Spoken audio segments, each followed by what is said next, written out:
السلام علیکم ناظرین کرام قدس فاتح صلاح الدین ایوبی ایپیسوڈ 5 کے دو ٹریلر آ چکے ہیں۔ آج ہم اسی ٹریلر کے بارے میں بات کریں گے۔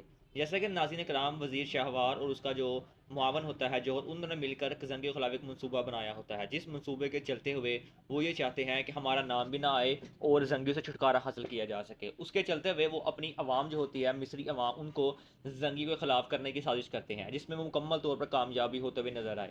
جیسا کہ انہوں نے منصوبہ بنا کر جو اپنا ایک کمانڈر ہوتا ہے اس کے اوپر سارے کا سارا الزام لگا دیتے ہیں تاکہ زنگی اس کو پھانسی دے سکیں اور مصری عوام اس بغاوت پر لے کر بغاوت پہ اتر آئے اور زنگیوں کو مصری سے نکال دے۔ اور یہی ہمیں آنے والے ایپیسوڈ کے اندر دیکھنے کو ملے گا۔ وہ اپنے منصوبے میں مکمل طور پر کامیاب نظر آئیں گے اور جیسے ہی وہ اس کو پھانسی دیں گے اس کمانڈر کو، اس کے بعد مصری عوام بغاوت پر اتر آئے گی اور زنگی کو مجبوراً مصر کو چھوڑنا پڑے گا۔ اس طرح وہ زنگی سے چھٹکارا حاصل کر لے گا۔ لیکن جب وہ شام جا رہے ہوں گے تو وزیر شہوار اور جوہر نے مل کر ایک اور منصوبہ بنایا ہوگا ان کو مارنے کا، کہ وہ شام میں صحیح سلامت نہ پہنچ سکے اور ان کے اوپر گارڈ لگا کر حملہ بھی کیا جائے گا۔ لیکن اس حملے سے وہ بچ نکلیں گے اور وہ شام میں پہنچ جائیں گے، لیکن شام میں پہنچ کے انہیں سلطان نور الدین زنگی کا سامنا کرنا پڑے گا، جہاں پر ان کے اوپر بہت سخت ٹائم آنے والا ہے کہ کیسے تم لوگ اسلام کا جو اتحاد تھا اس کو برقرار نہ رکھ سکے اور تمہاری وجہ سے اسلام کا اتحاد ٹوٹ گیا، اور کیسے تم لوگ جو ہے وہ مصر کو چھوڑ سکتے ہو۔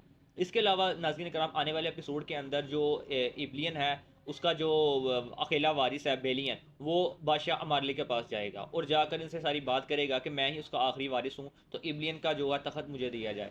بادشاہ مالک تھا، اس نے پہلے لارڈ کیو کو اس کا حقدار بنانا تھا، لیکن جیسا کہ اس نے غداری کی تھی تو اس کو آنے والے ایپیسوڈ کے اندر اس کی سزا بھی دی جائے گی، اور اس کے چلتے ہوئے اس نے جو چیتلون تھا اس کو اس کا تخت کا حقدار بنانے کے لیے وہاں پر پہلے سے ہی بھیج دیا ہے۔